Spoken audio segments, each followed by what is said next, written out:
같이 말씀 읽겠습니다. 유대인은 주 예수와 선지자들을 죽이고 우리를 쫓아내고 하나님을 기쁘시게 하지 아니하고 모든 사람에게 대적이 되어 우리가 이방인에게 말하여 구원받게 함을 그들이 금하여 자기 죄를 항상 채우매 노하심이 끝까지 그들에게 임하였느니라. 아멘. 자, 오늘은 유대인들의 문제 4가지를 말씀을 드리려고 합니다. 자, 지금 사도 바울이 지금 2차 선교 여행의 이야기들을 되돌아보면서 이 데살로니가 교회에 편지를 쓴 것입니다. 사도 바울과 예언자 실라 그리고 의사 누가 디모데 이 4사람이 이렇게 2차 선교 여행을 같이 하고 있는데 그리스죠. 그리스 위쪽에 마게도냐 지방, 그 다음에 밑에 아가야 지방이 있는데 이 마게도냐 지방의 제일 수도가 이 데살로니카예요. 그래서 위에 이제 빌립보를 들렸다가 내려와서 데살로니카를 이렇게 이제 지나게 된 건데 그 이후에 이제 편지를 써서 고린도에 아마 있었을 때 썼을 가능성이 높습니다. 근데 편지를 써서 이렇게 그 옛날 전에 선교했었던 것을 되돌아보면서 이렇게 이야기를 하고 있습니다. 자, 오늘 말씀에서 유대인에 대하여 4가지를 말씀을 하고 있는데 그 내용을 오늘 말씀드립니다. 첫 번째, 자, 유대인들은 주 예수와 선지자들을 죽였다라고 합니다. 주 예수와 선지자들을 죽였다. 자, 역대하 20장에 유명한 전투가 나옵니다. 여호사밧 왕이 이제 전쟁을 벌이는 장면인데요. 자, 백성들이 아침에 일찍 일어나서 드고와 들로 나가니라. 나갈 때에 여호사밧이 서서 이르되 유다와 예루살렘 주민들아 내 말을 들을지어다. 너희는 너희 하나님 여호와를 신뢰하라. 그리하면 견고히 서리라. 그의 선지자들을 신뢰하라. 그리하면 형통하리라. 자, 전쟁이 일어났습니다. 왕이 이제 백성들에게 전투를 나가라고 이렇게 가르치게 되는데요. 우리가 힘이 없어요.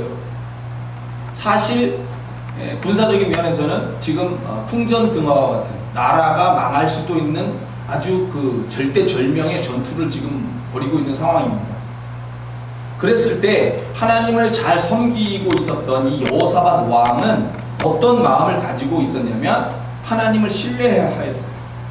방법이 그 방법밖에 없기 때문에 그렇고 신앙적으로도 그렇고. 자, 하나님을 신뢰하니까 백성들아 우리가 누구를 바라봐야 되느냐 이 순간에 하나님을 바라봐야 한다라고 이렇게 말씀을 했고요. 그리고 그 선지자들을 존중할 줄 알아야 된다라고 이렇게 얘기하는 겁니다. 그 말씀을 들어야 된다는 거예요. 그 말씀을 전해주니까요. 그리고 믿음을 가지고 가서 이제 찬양대들이 먼저 찬양하면서 전투에 나가게 되는데 지들끼리 싸워요. 그래서 이깁니다. 그냥 막 붙어 싸우면 당연히 인간적으로 뭐 엄청난 피해도 있고 이렇게 될 수 있는데 자기들끼리 이렇게 해서 전쟁이 쉽게 이길 수 있도록 이렇게 상황이 바뀌면서 큰 그 하나님의 은혜를 경험하는 그런 전쟁의 역사가 됐습니다. 자, 이렇게 이제 이런 그 좋은 면이죠. 하나님을 신뢰하고 그 말씀을 전해주는 선지자들을 존중할 줄 알아야 되는데 이 시대가 그 이제 앞선 왕정 시대부터 시작해서 이렇게 삐딱하게 사실 흘러내려가고 있었던 상황이에요. 선지자들이 고난을 받죠. 자, 구약에서 선지자들이 죽임을 당하고 고난을 당하는 것은 나라가 분열됐기 때문이에요. 먼저, 자, 이스라엘 나라가 있는데 하나의 공동체가 솔로몬 왕 이후에 둘로 나뉘어집니다. 그래서 북왕국 이스라엘, 남쪽에 있는 남왕국 유다로 갈리워지는데 이 북왕국은 여로보암 왕을 중심으로 해서 삐딱하게 이제 하나님을 섬기는 것을 던져버리고 우상을 의지하기 시작을 합니다. 그렇게 되면서 하나님을 섬기는 선지자들을 핍박하기 시작을 하는 거죠. 그 중에 아주 가장 악한 왕이 바로 아합 왕입니다. 자, 북왕국 이스라엘의 아합 왕 때에 이 아합 왕이 장가를 가는데 그 약간 위쪽에 있었던 정확하게는 뭐 약간 이제 뭐 어떤 이렇게 이스라엘 이렇게 여러 지도를 보면 지도 상에서 볼 때 좌측 위쪽이에요. 이렇게 위쪽에 있는 거기를 이제 시돈 지역이라고 하는데 그 시돈 지역의 왕의 이제 딸이었던 공주 이세벨이 시집을 오게 됩니다. 정략적으로 결혼을 하는 거예요. 정략적으로 서로 이제 도우며 살자 이런 얘기죠. 정략적으로 결혼했는데 이 이세벨이 시집을 오면서 우상을 가지고 들어온 거예요. 바알 신앙이죠. 그리고 이 아합 왕에게 이야기하면서 그 바알 예언자들 아세라 여자신 그 예언자들을 막 들여온 거고, 나중에 이제 엘리야 선지자 때 이렇게 보면 850명을 450명 해서 이렇게 이제 죽이는 장면들이 막 이제 이렇게 나오잖아요. 그런데 중요한 것은 이제 그런 일이 일어나기 전부터 시작해서 차곡차곡 이 우상을 확장시키면서 여호와 신앙을 탄압하기 시작해요. 그리고 결국은 여호와 신앙을 가진 사람들을 아예 다 제거해버리자라고 생각을 하게 됩니다. 그래서 열왕기상에 보면 18장에 이세벨이 여호와의 선지자들을 멸할 때에 오바댜라고 하는 착실한 착한 이 믿음의 사람이 선지자 100명을 가지고 50명씩 굴에 숨기고 떡과 물을 먹이면서 이렇게 좋은 일을 했다. 그래서 엘리야 선지자하고 만나는 장면까지 연결이 됩니다. 자, 이 멸한다는 게 성경에 나오는 진멸사상입니다. 완전히 끝장을, 완전히 뿌리까지 다 파가지고 쉽게 시신을 막 이렇게 치워버리는 것처럼, 그렇게 완전히 그냥 그냥 이렇게 고문 정도가 아니고 그냥 죽여서 완전히 그 폐허로 만들어버리는 거예요. 완전히 없애려고 여호와 신앙을 가진 사람들을 그렇게 핍박을 가했다는 거예요. 그래서 엘리야가 상황을 인식할 때 어떻게 했냐면, 하나님 저만 남았어요. 다 죽었다고요. 이렇게 하나님한테 이제 아우성으로 이제 이야기를 하죠. 하나님 나만 남았다고요. 어떡하라고요? 뭐 이제 이런 이야기인데, 근데 하나님이 엘리야, 실망하는 엘리야에게 그 와중에도 내가 나름대로 다 준비했단다 하면서 말씀을 하시죠. 사람을 남겼다는 거예요. 그러나 내가 이스라엘 가운데에 7,000명을 남기리니 다 바알에게 무릎을 꿇지 아니하고 다 바알에게 입맞추지 아니한 자니라. 숨겨진 7,000명이 있다는 거예요. 숨겨진 7,000명. 내 시각으로 볼 때는 모든 게 다 끝났는데 그게 아니고 하나님이 예비해 놓으신 그런 사람들이 아직도 곳곳에서 활동을 하고 있으니 걱정하지 마라. 너만 남았다고 너무 우울해하지 마라. 이렇게 이제 얘기를 하시는데, 선지자들이 죽임을 당하는 이유는 대부분 여호와 신앙을 거부하는 정권이 탄압을 하거나 자기들의 입맛에 맞는 얘기를 하지 않기 때문에, 또 때로는 거짓 예언을 하기 때문에 그렇습니다. 야, 너 예언자지? 나한테 축복의 메시지만 자꾸 얘기해. 근데 하나님이 이 선지자를 통해서 말씀하실 때 보니까 하나님을 의지하지 않고 우상을 섬기니까 그렇게 하지 마세요 이렇게 얘기할 거 아닙니까? 근데 그거 하지 말라는 거예요. 너는 무조건 나한테 축복된 얘기만 하라고 이렇게 안 하면 죽이고, 또 이 선지자가 돈 욕심이 생겨가지고 거짓 예언을 해주는 거예요. 왕이시여, 하나님이 말씀하시기를 왕이 잘 될 거라고 얘기합니다. 전쟁에 나가시면 승리할 거라고 말씀합니다. 이렇게 하면서 돈을 받고 거짓 예언을 하는 거짓 예언자로 변질된 거죠. 그렇게 됐을 때 이제 죽임을 당하거나 하나님으로부터 심판당하는 얘기들이 나오긴 하는데요.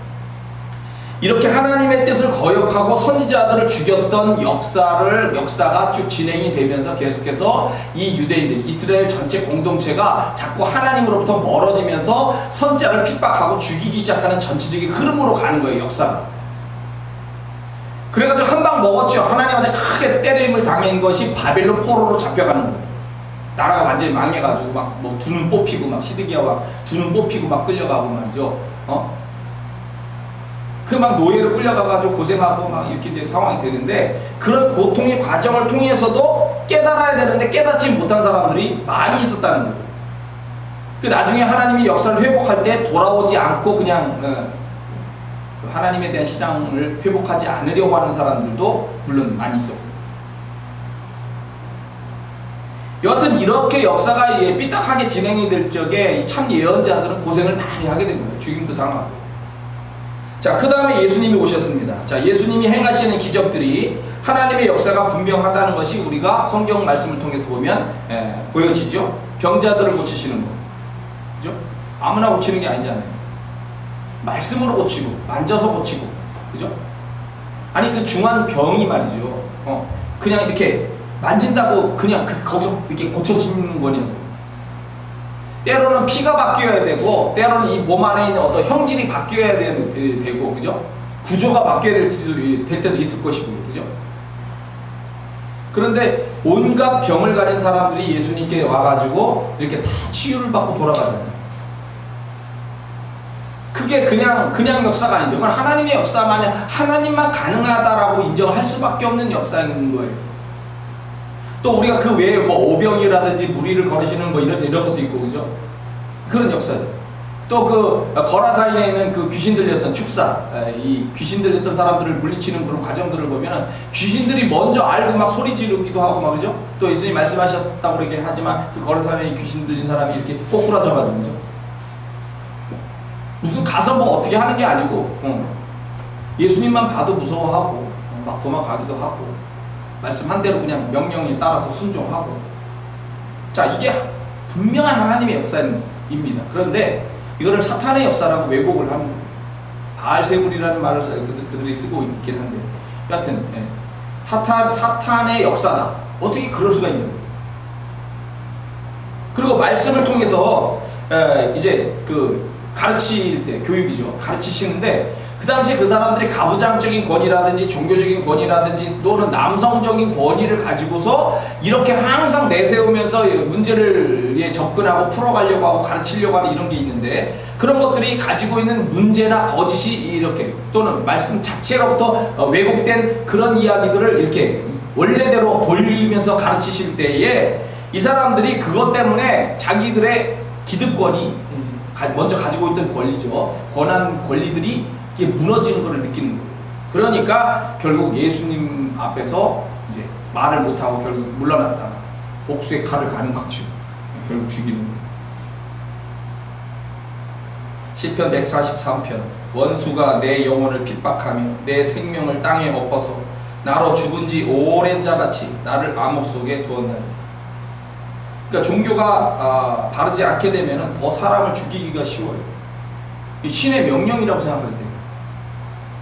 그래서 올바른 종교를 관을 갖는 것이 굉장히 중요한 그 문제입니다. 자, 두 번째, 유대인들은 무리, 즉 사도 바울 일행을 쫓아냈다라고 하는 말씀이 나옵니다. 사도 바울과 실라, 디모데가 주로 말씀을 증거하는 과정, 교육을 했을 것이고, 의사는 이제 치료사니까 의사 누가는 하나님의 명령을 따라서 여하튼 선교를 하고 있습니다.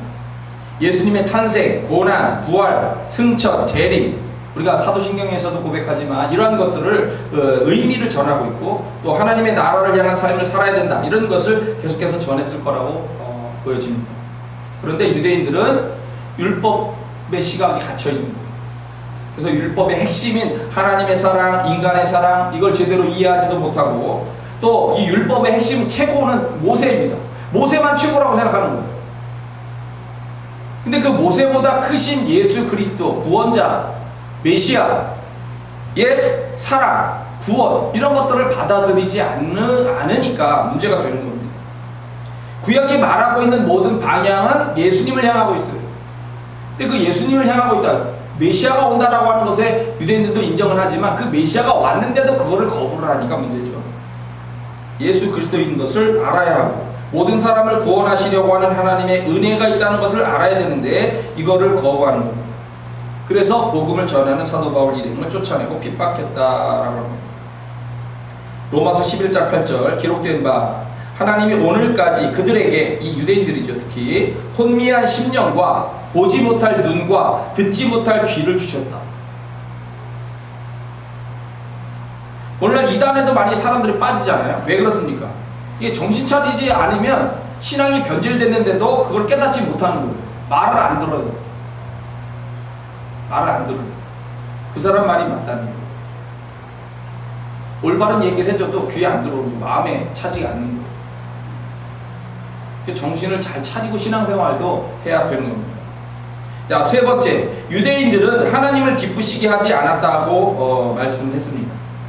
히브리서 11장 믿음장인데, 자, 믿음으로 에녹은, 자, 우리 아주 앞서 있었던 믿음의 선배 중에 한 분이죠. 믿음으로 에녹은 죽음을 보지 않고 옮겨졌으니 하나님이 그를 옮기심으로 다시 보이지 아니하였더라. 자, 살고 있다가 갑자기 사라졌다는 거예요. 왜? 하나님이 그냥 데리고 갔다는 거예요. 그는 옮겨지기 전에 하나님을 기쁘시게 하는 자라는 증거를 받았느냐. 믿음이 없이는 하나님을 기쁘시게 하지 못하나니 하나님께 나아가는 자는 반드시 두 가지를 알아야 되는데 그가 계신 것과 하나님이 살아계시는 것과 또한 그가 자기를 찾는 자들에게 상 주시는 이심을 믿어야 할지니라. 에녹은 그런 상을 받았다는 거죠. 혼돈의 시대입니다. 혼돈의 시대. 어느 시대든지 물론 혼돈이 아닌 시대는 사실 거의 없지만, 근데 믿음은 하나님을 믿고 따르는 거예요. 이 에녹은 혼돈의 시대 속에서도 하나님을 믿고 잘 따랐어요. 따르니까 죽음을 맛보지 않고 그냥 하나님이 데려가셨다는 거예요. 하나님의 나라. 이 사람밖에 없어요. 죽음을 맛보지 않고 하나님의 나라로 그냥 데리고 가서. 로마서 14장 18절 이로써 그리스도를 섬기는 자는 하나님을 기쁘시게 하며 사람에게도 칭찬을 받느니라. 자, 우리가 섬김을 잘하고 있으면 하나님을 기쁘시게 하고 사람들에게도 칭찬받는 그런 일들이 생긴다는 겁니다. 고린도후서 5장 그런즉 우리는 몸으로 있든지 떠나든지 죽든지 주를 기쁘시게 하는 자가 되기를 힘쓰노라. 에베소 5장 주를 기쁘시게 할 것이 무엇인가 시험하여 보라. 자, 우리 11조 맞춰서 시험해보라. 하나님의 그 은혜와 축복이 임하는지 안 임하는지 시험해보라는 말라기서 말씀도 있고 그렇습니다만은 하나님을 기쁘시게 할 것이 무엇인가 한번 시험을 해보라는 거예요. 하나님이 기쁘시게 하는 것을 내가 해보면 어떤 일이 일어나는지를 한번 해보라고 여기서도 그런 말씀을 하고 있어요. 골로새서 1장 주께 합당하게 행하여 범사에 기쁘시게 하라 하고 모든 선한 일에 열매를 맺게 하시며 하나님을 아는 것에 자라게 하시고 범사에 하나님을 기쁘시게 해봐라 라고 이렇게 말씀하고 있어요.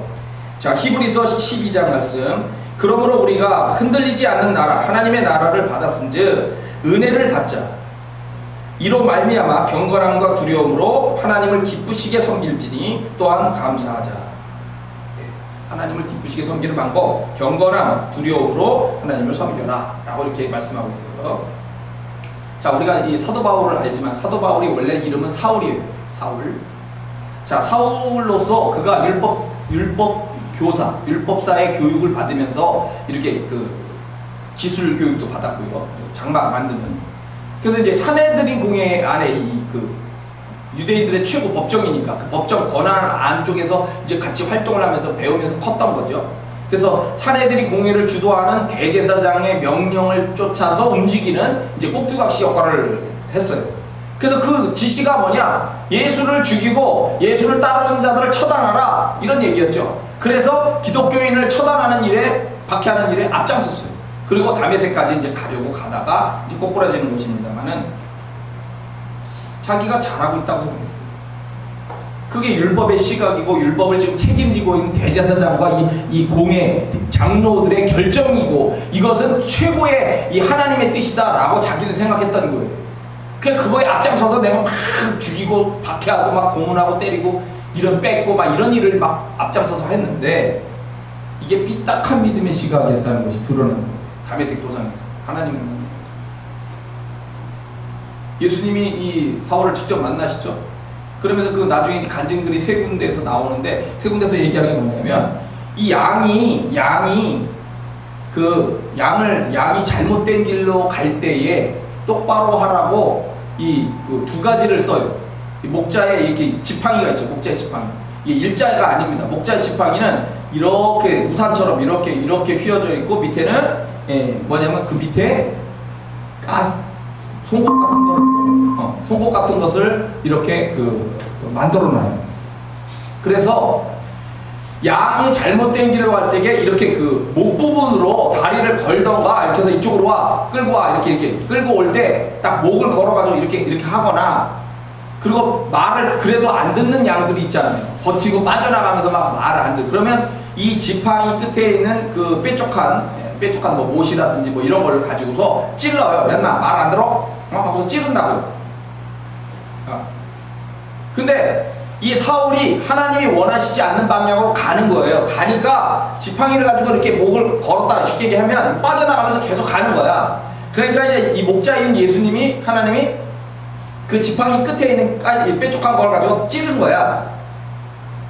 찌르면 어떻게 돼? 아, 내가 잘못된 길로 가고 있어요. 미안, 죄송합니다. 원래 주인이 원하시니까 내가 올바른 길로 가야지 하고서 이쪽으로 와야 되는데, 이거를 싫다고 뒷발질로 왜 나 자꾸 찔러요? 왜 자꾸 나를 찔러요? 라고 하면서 이렇게 하면서 엉뚱한 길로 계속 가요. 그래서 내가 그 지팡이 가지고 너를 자꾸 찌르는데도 네가 그거를 발길질을 하면서 싫다고 하면서 자꾸 가고 있는데 내가 그 모습을 보니까 안타깝다, 이런 얘기를 하시는 거예요. 이와 같이 유대인들의 고정관념과 잘못된 시각이 하나님을 기쁘시게 하기보다는 하나님을 대적하는 것이었다는 거예요. 방향 전환을 해라 라고 자꾸 얘기를 해주시는데도 그게 안 들려오더라고요. 자, 네 번째, 유대인들은 모든 사람에게 대적이 되어 사도 바울 일행이 이방인에게 말하여 구원받게 함을 하지 못하게 하였다. 자, 유대인들의 기본적인 시각이 뭐냐면 이방인, 자기들과 아닌 다른 사람들은 다 개와 돼지예요. 그래서 그 사람들하고 어울리는 것 자체, 식사하는 거, 만남 자체가 부정한 거라고 생각합니다. 오직 선미, 택한 사람들은 자기들 뿐이에요. 물론 이방인들 중에서도 율법으로 들어오겠다 해서 할례 받고 이렇게 율법 교육을 받아서 들어오는 사람들도 일부분은 있지만 그렇게 많은 사람들에 대해서 호의적이지 않아요. 근데 하나님의 뜻이 무엇입니까? 유대인들을 통해서 모든 사람들을 구원시키려고 하는 것이 하나님의 뜻이에요. 그것을 제대로 깨닫지 못한 이 유대인들은 이방인들을 구원시키는 일을 하지 마라 라고 압박을 가해오는 거예요. 자, 우리가 구약에서 보면은 하나님의 구원 사건들이 많이 일어났는데, 자, 노아의 방주를 한번 보세요. 자, 노아의 방주에 하나님의 명을 직접 받은 노아만 탄 것이 아닙니다. 노아는 방주를 혼자 못 만들어요, 절대. 예. 그 방주를 만들 때 가족의 도움이 절대적으로 필요했어요. 근데 그 가족들, 아들들과 며느리 이것들이 아버님이 노망에 걸린 것이 아니고 그 하나님의 말씀을 받은 것이 분명하다. 세상에 심판이 분명히 온다. 그걸 인정을 하고 그 명령에 따르기로 같이 동의했어요. 그래서 방주를 지었고 그 방주에 같이 타게 되는 거죠. 그리고 자기들만 탄 것이 아니고 또 생물까지도 다 태웠어요. 그래서 이 노아의 방주는 노아만을 위한 것이 아니고 노아 가족이라고 하는 그 가족 전체가 일행이 포함됐고요. 그리고 생물까지 포함되는 전 지구적인 그런 구원의 개념으로 들어가게 되는 겁니다. 자, 아브람 때 전쟁이 일어났죠. 지도상으로 보면 위쪽에 있는 메소포타미아 지역이 이제 이렇게 반달형으로 되어 있죠. 큰 문명이 있는데 그 문명의 위쪽에서부터 있는 그 메소포타미아 지역에 있었던 군대들이 이 팔레스틴 지역으로 쳐들어 내려왔어요. 왜냐하면 그 당시에 조공을 바치고 있었다는 거예요. 이 팔레스틴이 이쪽으로. 애굽도 물론 있지만 이쪽으로 조공을 바치고 있었는데 기근이 왔었어요. 그래가지고 기근 때문에 조공을 제대로 바치지 못하니까 제대로 안 바친다고 해가지고 전쟁이 일어났어요. 그래서 이 사람들이 내려와가지고 전쟁을 벌여서 이 사람들을 다 잡아가지고 끌고 가는데 아브라함은 이제 산에 거주했었기 때문에 피함을 당연히 받았고 조카 롯은 평지에 거했기 때문에 잡혀간 거죠.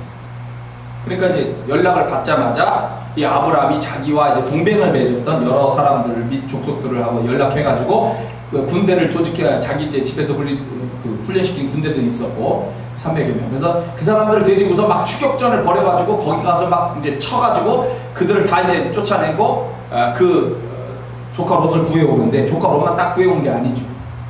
빼앗겼던 모든 재물 다 찾아오고 사람들 다 찾아오고. 그러니까 구원이라고 하는 것이 그 한 사람, 한 가정만을 위한 것이 아니고 아브라함이 행하는 이 하나님의 그 뜻을 쫓은 구원의 역사가 그 많은 사람들에게 다 평화와 구원을 혜택을 주는 그런 아주 폭넓은 구원의 역사로 전쟁사가 이렇게 진행이 됐던 거예요. 요셉도 보세요. 자, 요셉을 통해서 기근에서 해방이 되잖아요. 그럼 1차적으로 야곱 가정이 해방을 받았어요. 구원을 받았어요.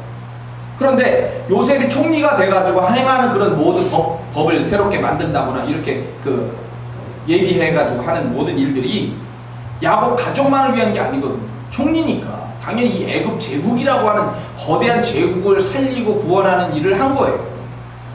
그러니까 요셉이 행하는 구원의 큰 역사는 애굽이라고 하는 커다란 문명 속에 있는 사람들을 다 구원하려고 하는 거예요. 그 한 사람 때문에. 자, 모세. 모세를 통해서 이스라엘 백성들이 1차적으로는 구원을 받죠. 그러나 이스라엘 백성들만이 아니고 함께 있었던 노예들도 같이 나올 사람들은 나온 거죠. 그래서 이스라엘 백성들이 약 200만 명, 그리고 잡족들 포함해서 약 400만 명 정도가 나왔을 거라고 추정을 하는 거죠. 그러니까 하나님의 구원은 그 사람들만 구원시키는 것이 아니고 폭넓게 많은 사람들 더 구원시키려고 하는 이런 뜻이 거기 구원 역사에 이렇게 다 포함되어 있다는 거예요. 자, 사도 바울도 경험했습니다. 이 데살로니가에서, 여기 데살로니가에서 바로 위쪽이 이제 빌립보인데, 이 빌립보에 감옥에 갇혔죠. 귀신 들린 여종을 고쳐주면서 감옥에 갇혀가지고 매일 진땀 맞고, 그리고 깊은 옥에 갇힌 상태에서 이제 이렇게 밤이 됐는데, 이게 이런 상태로 있었다는 거죠. 그죠? 누워있지도 못하고 자꾸 이렇게 잡혀가지고. 근데 이 사람들이 이제 기도하고 찬양을 했어요. 둘이. 네? 기도하고 찬양을 하고 있는데 갑자기 하나님이 역사가 일어났죠. 큰 지진이 일어났어요. 그 도시. 꽉! 뭐 이런 소리가 났겠죠. 엄청 막 집들이 막 흙집이라고 그러면 옛날에 막 흙먼지가 막 날리고 막 우당탕탕해서 자다가 막 놀라서 막 뛰쳐나오고, 막 때로는 무너지는 것들이 있었을 가능성도 높고. 그런데 중요한 것이 누굴 살리려고 하는 거냐? 바울과 실레. 자, 바울과 실레가 이렇게 하고 있는데 자세 너무 힘들고, 그죠? 그런데 빵빵 하더니 문이 다 열려버린 거야. 문이 다 부셔지고 다 열리고 뭐 이렇게 됐겠죠. 열리고 이 묶여 있는 게 다 풀렸어요. 다 풀렸어. 처음에 털썩 주저앉았겠죠. 힘드니까. 근데 내 거만 풀어놓으신 게 아니야.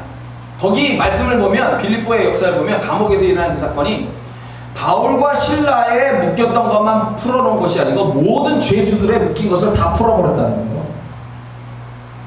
왜? 하나님의 구원의 역사를 알려주는 사건으로 활용을 하신 거죠. 하나님. 그거 다 도망갔는 줄 알고 간수가 죽으려고 그러잖아요. 배가, 그죠? 찔러서. 근데 우리 가만히 있으니까 걱정하지 말라고 해서 그 간수가 변화되고 예수 믿고. 이렇게 하나님은 해방의 기쁨을, 구원을 모든 사람들이 누리도록 이렇게 역사하신다는 거예요. 디모데전서 2장 4절. 하나님은 모든 사람이 구원을 받으며 진리를 아는 데 이르기를 원하시느니라. 자, 그런데 이제 비교죠. 자, 유대인들은 이렇게 자기들의 생각과 행동에서 이렇게 하나님의 역사를 거부하고 받아들이지 않고, 또 다른 사람이 구원 얻으려고 하는 것까지도 거부하고 반대하면서 이렇게 핍박을 하는데, 그렇게 살면 안 된다라고 하는 것을 가르쳐주고 있는 거예요. 그러니까 오늘 우리는 올바른 믿음의 역사, 믿음을 가지고 믿음의 역사의 기쁨으로 잘 반응하면서 동참해가는 여러분과 저의 삶이 되기를 축원합니다. 다 같이 한번 기도하겠습니다.